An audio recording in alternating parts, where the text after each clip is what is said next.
What if our expectations are simply just unmet wants? Life here now, in all of its perfect imperfections, is quite perfect as it is.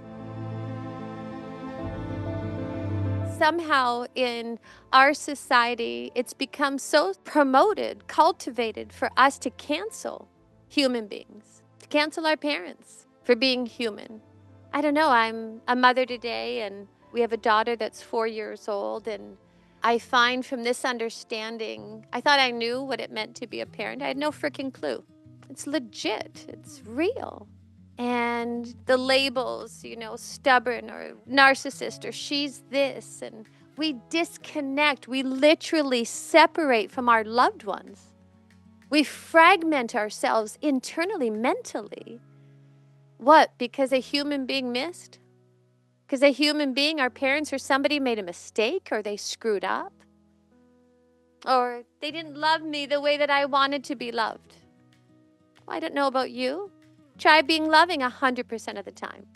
For those of you who possibly have dissonance or separation from anybody in your life, I invite you to try on the practice of not only catching yourself, but identifying how or whom you're labeling or vilifying, and turn it around and recognize where you're doing the exact same thing.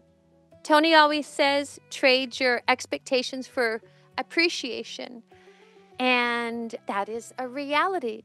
Because our expectations, it's so innocent. They're these unconscious or silent demands that are wrapped in our own disappointments, in our own unconscious resentments. And each of us, just like all of us, me too, can carry these unspoken scripts of how my partner should be, how my child should be, how our parent should be, what our colleagues should do for us, or our business partners, what they should give us. And the crazy thing is when people don't give us what we want, mind, ego, punishes them for not reading our minds. And just think about it for a moment, like connect to a moment that possibly you've had an expectation, and ask yourself, did I even ask, make a request for what I wanted?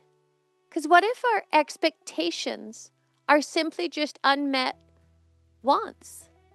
And what if we could actually simply make a kind and connected request? Hello, it would be meaningful to me if.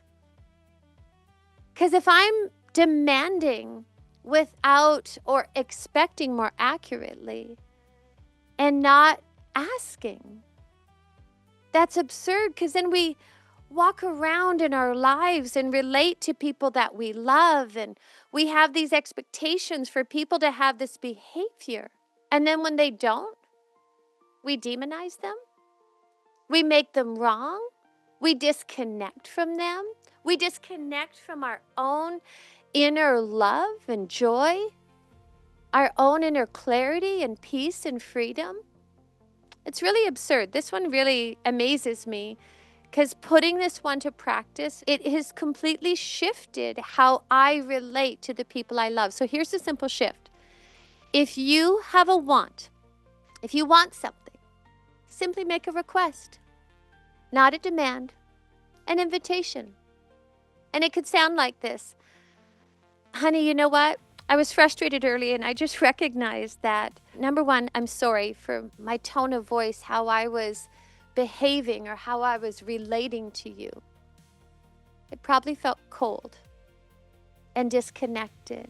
And I recognized it would be meaningful if before we go to bed at night, I'm making this up right now, we could just hold hands and say a prayer and share about our day, what was blessed. And that would be really meaningful. Will you join me?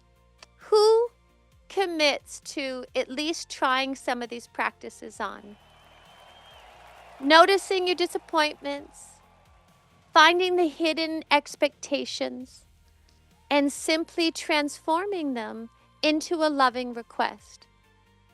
Because here's what's true. If we want liberation from the inner madness of our minds, if we want liberation from the resistance, from the tension, the exhaustion of demonizing others and feeling separate from, blaming, canceling our loved ones, our parents, or spewing negative comments of blame or demonization on social media. It's absurd how we as human beings can act and behave sometimes.